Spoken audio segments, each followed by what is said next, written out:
panelists please proceed to the stage.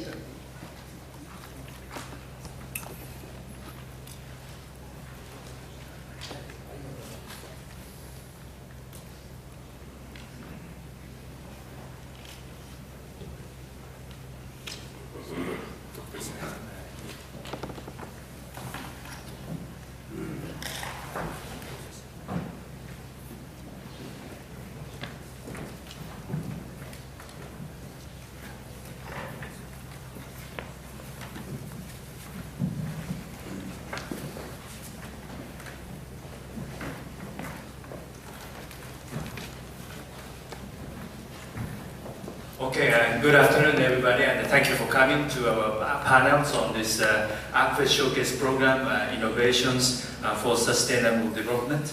I'm very pleased and actually distinguished honor to be, I would say, legendary leaders of our regions. And you may see their profiles from my very right, Professor Emil Salim, who was the advisor to the Indonesian president. Professor Akio Morishima has been leading IGES and Central Environmental Council and a number of bodies for giving us a guidance on environment and sustainability policies for the country and the regions. And Dr. Pabe Hassan, the former chair of the UCN Environmental Law Commissions and members of the Pakistani Supreme Court judge. And Mr. Kabe Zahid, he's now the newly appointed regional director for the Asia and Pacific of the United Nations Environment Program that has been operating as the APFED Showcase facility for supporting this program. So first part, we would like to interact with 4 panelists here on our assessment about how we see this APFED Showcase program and what lessons that we can actually draw from here to the ongoing and forthcoming processes for achieving or promoting sustainable development. So let me first turn to Professor Emil Salim, who has been very instrumental in reinforcing the APFED Showcase program. He has been particularly active on the climate change policies. And we saw a kind of project in Indonesia for promoting renewable energies through the micro hydro. I'm just wondering how Professor Emil Salim saw this project and how you relate this with macro policy. Indonesia is one of the champions for proactive climate change policies by setting these 41% reductions of the greenhouse gas emissions. Can I invite Professor Emil Salim to start the discussions? Thank you. At the global and international level, we talk about sustainable development as a development that covers economic, social, and environmental development. It's a vague concept. What is interesting is when you go to the field, to the region, to the province, to the district, even to the village, then you see that this sustainable development covering the triple track economic, social, and environment are actually a living reality. In the border of Sarawak and West Kalimantan, West Borneo, there's the Iban tribe, the tribe of Dayaks, in which the head of the Iban is called Vedam. When he takes a bath at the river, he prays with his hand and shows the water coming up. He built then trees, put the trees on the creek, and gradually developed an irrigation. The water of the river then is diverted into an irrigation, but then he noticed that the water has force, has a stream. He built therefore a kind of a thing that enabled to be used as energy for stamping rice. And so a basic idea for microhydro is being developed. What is the notion? Sustainable development as we develop at a national global scale, which is rather abstract.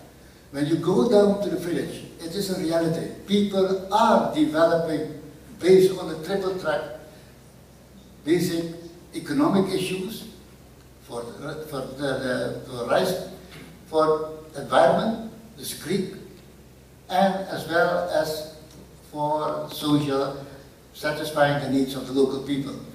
The point I want to say is, if we are able to identify ideas that are living in the reality, in the field, in the community, then we will find sustainable development in action. And this will be used for teaching us at the macro level that sustainable development is not a theory, but an active living force in the field at the village level by our local people. Thank you. Okay, thank you, Professor Emir Salim. Actually, this is one of the examples, microhydros, to influence the publics to shift their energy supply systems from fossil fuel-based to other renewable sources. And I think the question is how we can actually replicate and see the merit in reinforcing the actions for promoting more sustainable energy supply in developing economies. Can I now turn to Professor Akio Morishima?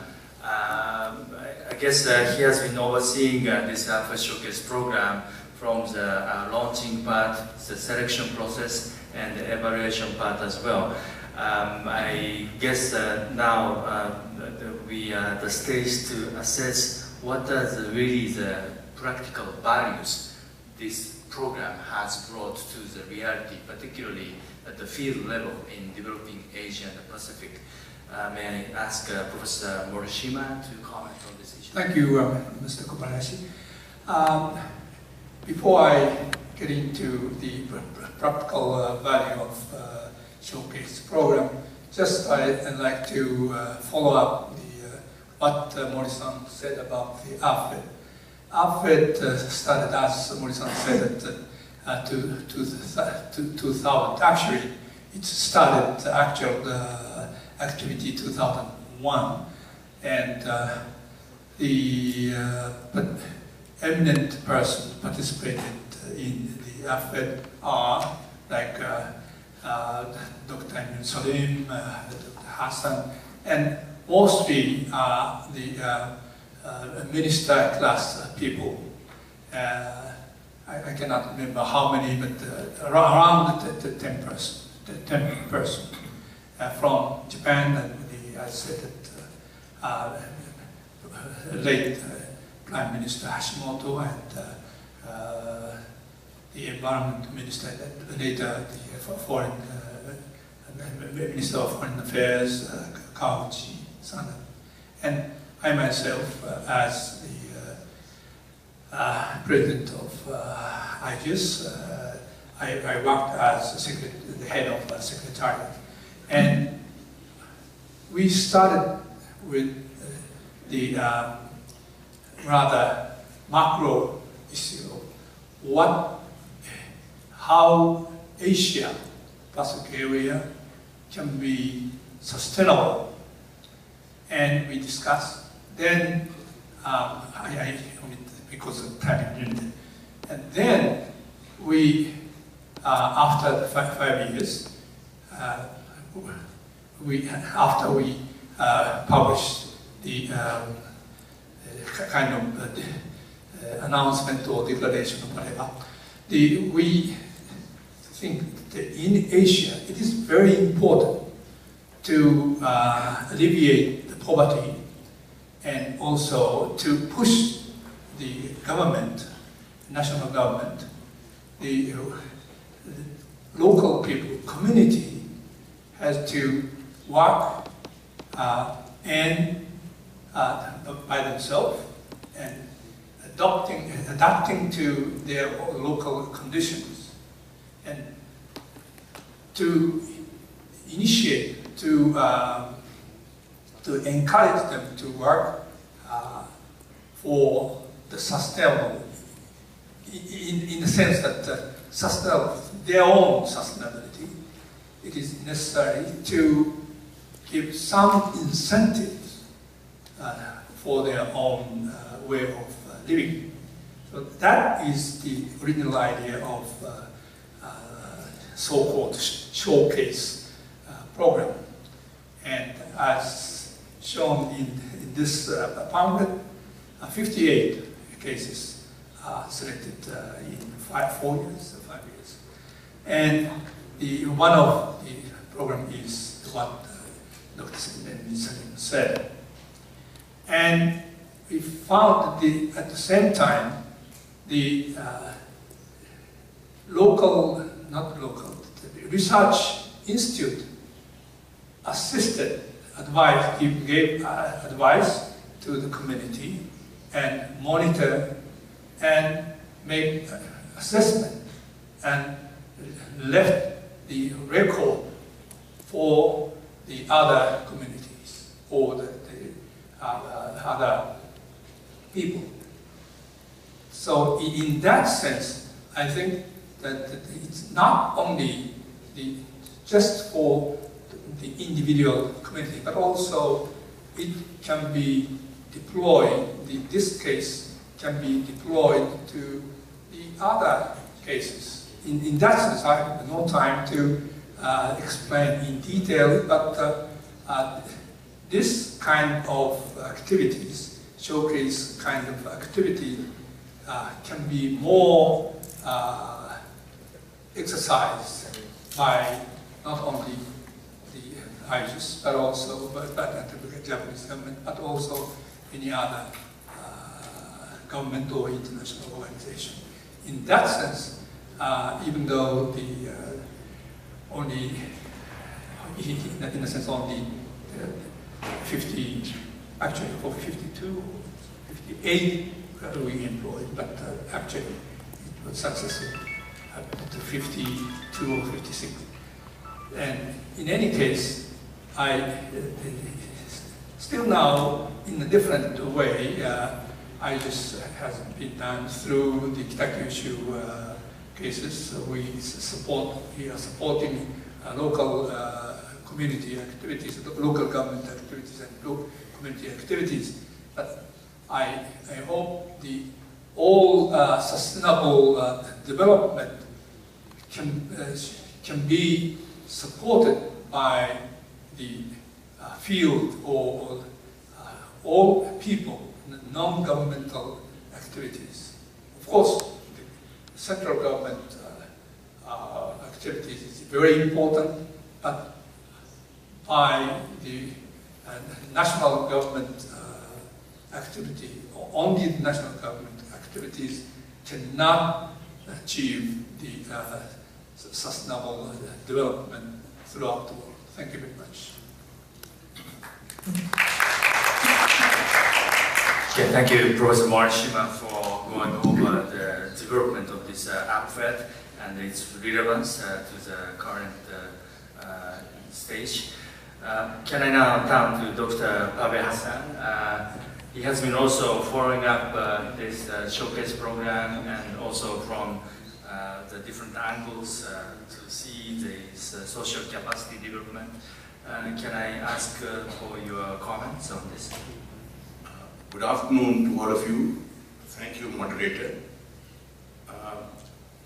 I am a lawyer from Pakistan and I have never been asked to limit my presentation to less than 5 minutes. So that's a handicap I've got to live with. If I was arguing a case in the Supreme Court of Pakistan, I might as well have said I lose the case. But anyway, all right.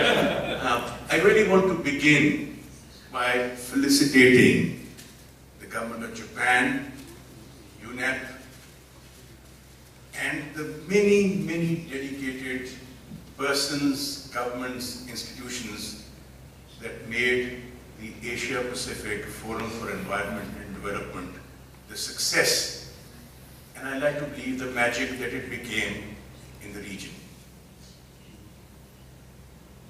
I really wanted to also add my personal admiration for the leadership provided by Prime Minister Hashimoto, Environment Minister Kawaguchi, and my lifelong friend Akio Morishima, who spearheaded this entire initiative on behalf of the government of Japan in Tokyo. Now, when we all assembled on the 27th of September 2001 in Tokyo, incidentally, I was not a minister, but I got invited. When we all sat around the table to put together a vision for this region in response to the United Nations mandate to start preparations for the World's Sustainable Summit on Development that was to take place in Johannesburg in the following year. What did we have at that time before us? We had the Stockholm Conference of 1972, we had the World Charter for Nature, 1982, we had that grand summit, the Rio Declaration, the Rio Summit, which produced the Rio Declaration on Environment and Development, and the Agenda 21. We also had the Earth Charter that had just been adopted. So when we sat down in Tokyo in September 2001, we had begun to realize that there had been enough talk in the world on sustainable development, on what was beginning to be perceived as sustainable development, but that there were not too many concrete actions on the ground in respect of sustainable development.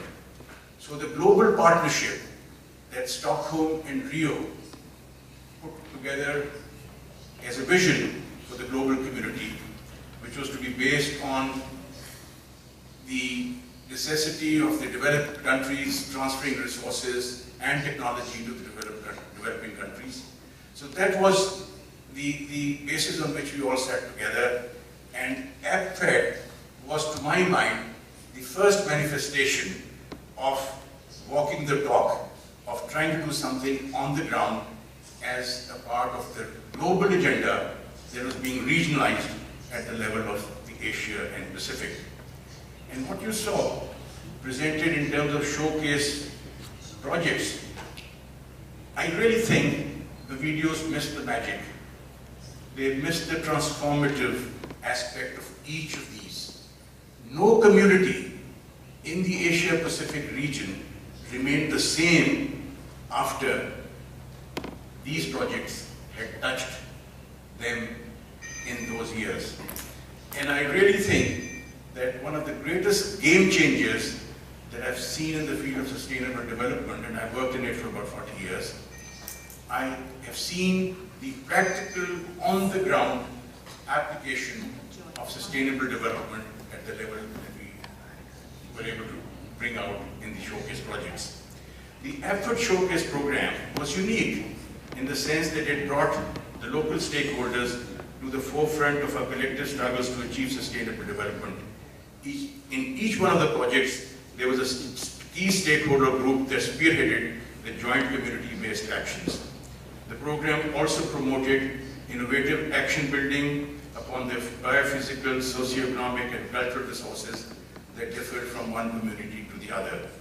The program encouraged stakeholders to demonstrate their creativity and ingenuity for resolving environmental problems and addressing sustainable challenges.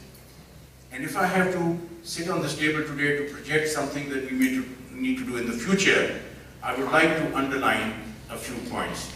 First, we should value a program like the APFED Show program that catalyzes community-based actions for improving the environment and people's well-being, and uses such evidence and social movement for ameliorating policies and programs towards achieving sustainable development and eradicating and alleviating poverty. The common challenges that I witness in the region is an impediment to the public access to environmental information, participation in decision-making, and judicial proceedings over environmental matters. As a lawyer in Pakistan, I have helped cases building on the right to life as an environmental right, and have moved the judiciary to protect the rights of societies and individuals. And I thought that that particular activism that one sees in South Asia, in India, in Sri Lanka, in Nepal, in Bangladesh, in Pakistan, and that's half of the region in terms of population, this region would be very well served if we develop an Asia-Pacific Regional Convention on the access to information, freedom of information, public participation, and access to justice. I think APFED should try to develop a regional convention or a sub-regional convention on the pattern of Aarhus in Europe. I would also like to encourage all those colleagues who are involved in the APFED Showcase program to try to share their experiences through relevant national, regional and international processes. ISAP is one of those processes now along with other ongoing processes such as the post-2015 development agenda setting process, sustainable development goals, the intergovernmental policy, science policy platform on biodiversity and ecosystem services, Satayama initiative, and all other particularly that were in part presented during ISAP. I voice my support and strongly to the efforts to revive a program such as this showcase program that steers the multi-stakeholder collaboration for pursuing innovation aimed at achieving sustainable development and thereby serving the first goal, sustainable development goals of eradicating and softening the pressures of poverty in the region. I thank you, moderator.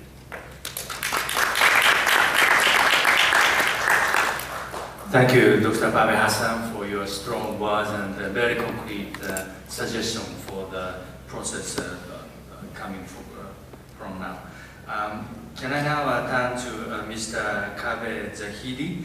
I guess people know that the UNEP was upgraded and had the first United Nations Environment Assembly last month. And I guess people are having higher expectations to the more effective performance at the side of the UNEP. But I guess for this, this multi-stakeholder partnership would be one of the prerequisites for the UNEP to perform better. Can I have your thought on how we can really move forward to capitalize upon the lessons learned and achievement made under the APFED Showcase program? Mr. Kabe Zahidi, please. Thank you very much. Good afternoon, ladies and gentlemen. It's a very difficult task I've been given this afternoon to follow one of the most eminent panels I've had to sit on, and it's hard for me to really to offer words of wisdom that approach in any way the three people who preceded me. So let me not try to do that, and let me just give you my impressions of APFED and the APFED Showcase program as a newcomer with fresh eyes, and hope that could be one way of looking at the sustainability of this the legacy of a wonderful program that you have steered over the past few years. I think there's coming into this fresh, there are four things that really stand out from APFED, shared in global fora, regional fora. So it was an experiment. We were learning by doing, communities were learning by doing, sometimes succeeding, sometimes not, but all of it was valuable, and the sharing of that was absolutely an integral part of the project, and I think that contributed to the success. So those are just 4 points as an outsider that really stand out to me on APFED. In terms of the future that you touched on, it's hard to say. Certainly there was a big call at Rio Plus 20 for much greater stakeholder involvement in the post-2015 agenda, including on access to information, sort of the Aarhus Convention and beyond.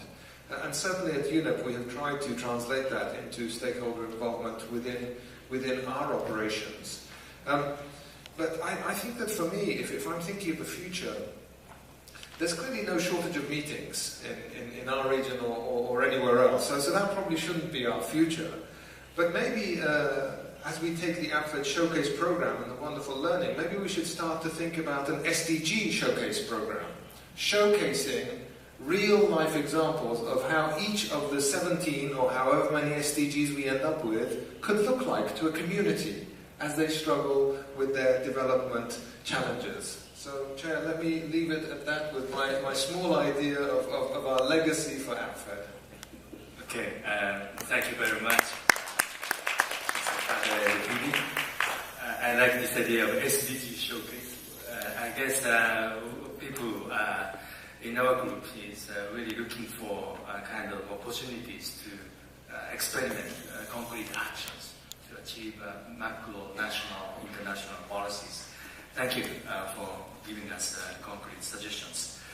Now, from here, we want to engage a little more stakeholders who are involved in the showcase project at the field level. And I'd like to invite two colleagues in from the audience. One is Dr. Maria Rosario Velasquez from the Philippines, but teaching at the university in Tokyo.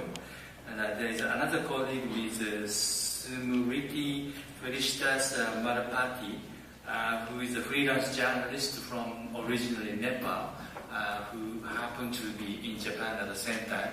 So we invite the two colleagues to kick off the a bit broader discussions while we are still waiting for the resolution of the technical problems. We've been using these multimedias to have connections with 6 overseas locations who can speak through the screens, but somehow it worked yesterday and early this morning, but we are now facing the technical problems, so I hope that we can resolve it. Okay, so can I now invite, we call her Cherry, her nickname. Ask Cherry to give us a bit more thought. We allocate 2 minutes actually. That will be good afternoon and thank you. That's 2 minutes. No, okay. It's as the earlier speaker said, the magic is lost when we cannot show you and bring you to where the people engaged with APFED and interactively APFED and the rest of the world through RCE, IGS, UNEP, they engaged as well. So it was a sharing of worlds. I guess the innovation is in today's session, we are trying to bring the whole world here, not just with our presence, but through a video link.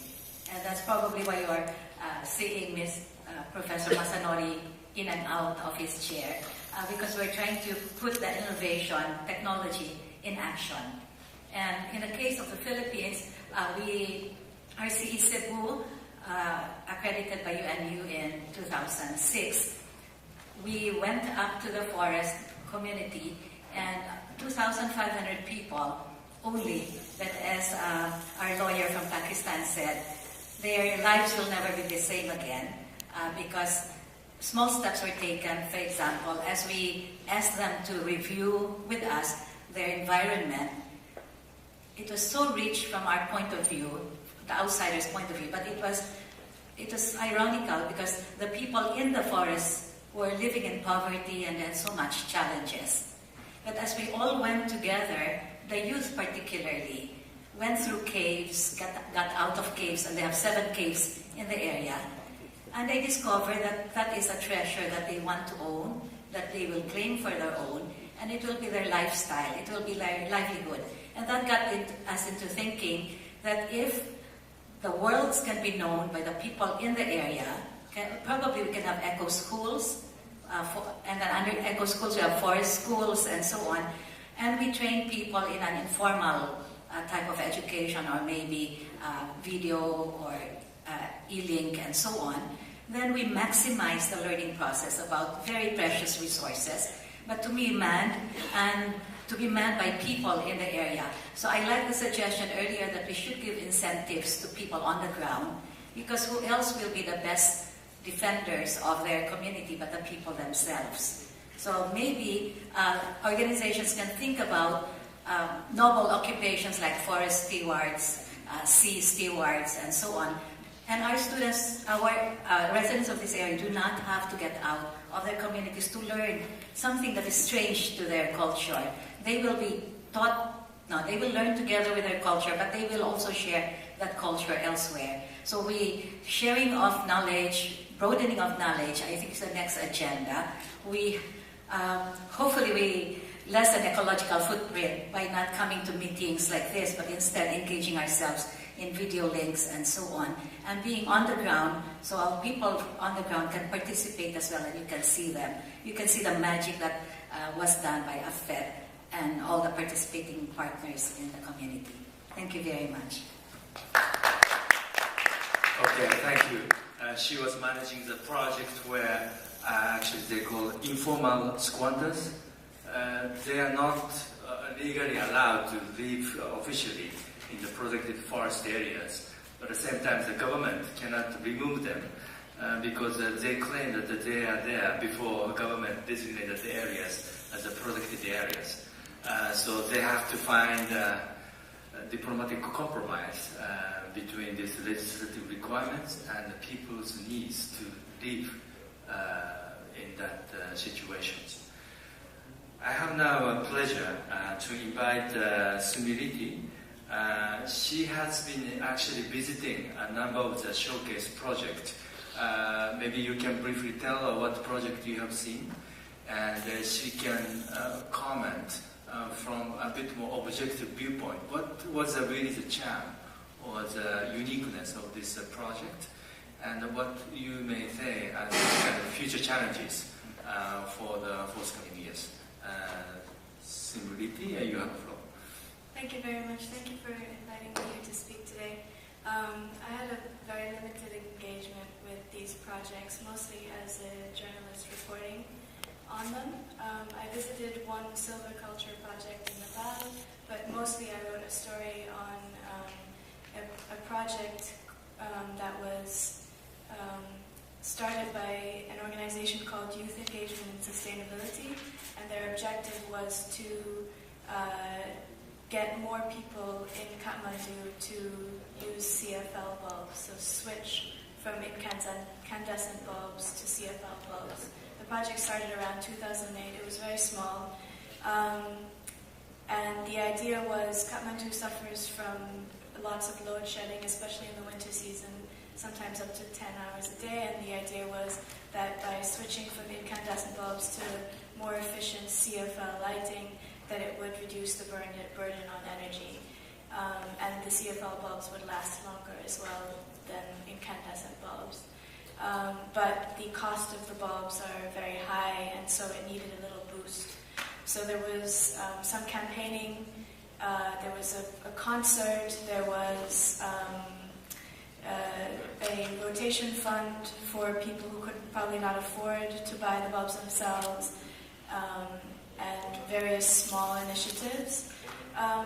One thing I noticed was the project was able to get people to start using this new technology pretty quickly. So because it was a small initiative and it was run by a very enthusiastic youth group, it really got people to start switching to CFL lighting rather quickly, and also it had a more centralized focus, and in the end it ended up being able to reduce the tax on CFLs to 1% in the financial year of 2010. So there was also a link up with centralized change.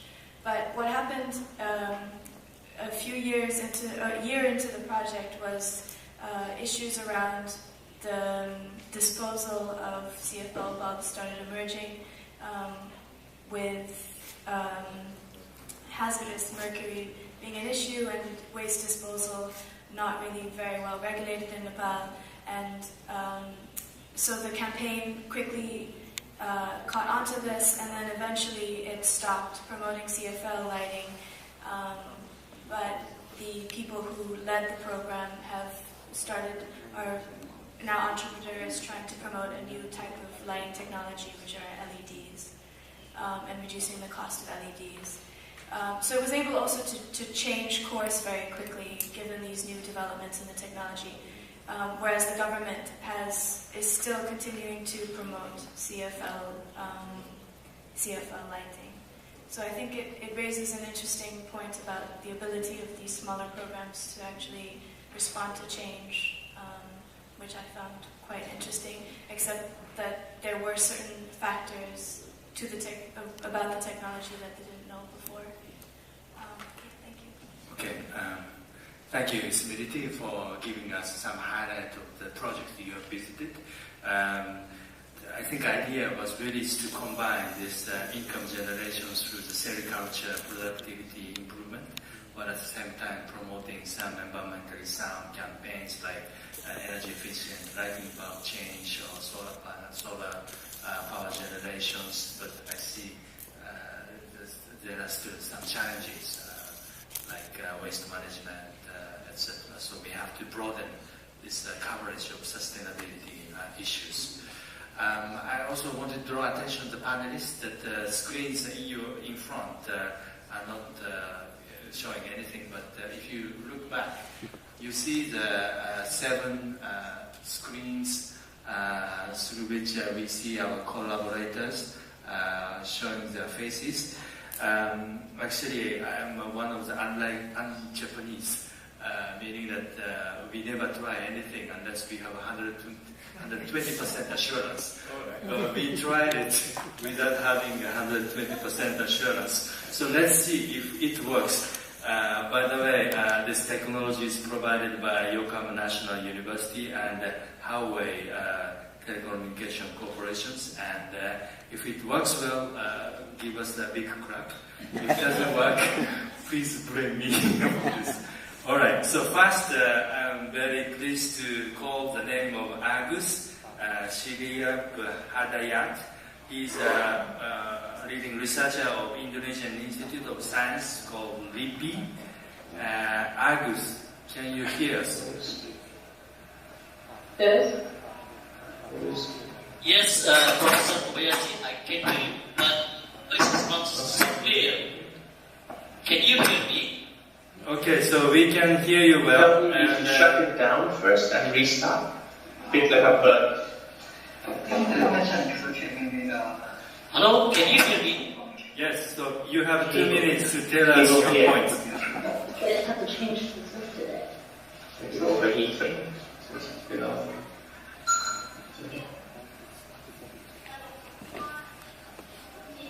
Hello? Yes, Agus, please go ahead. Make sure Kobayashi puts you down here.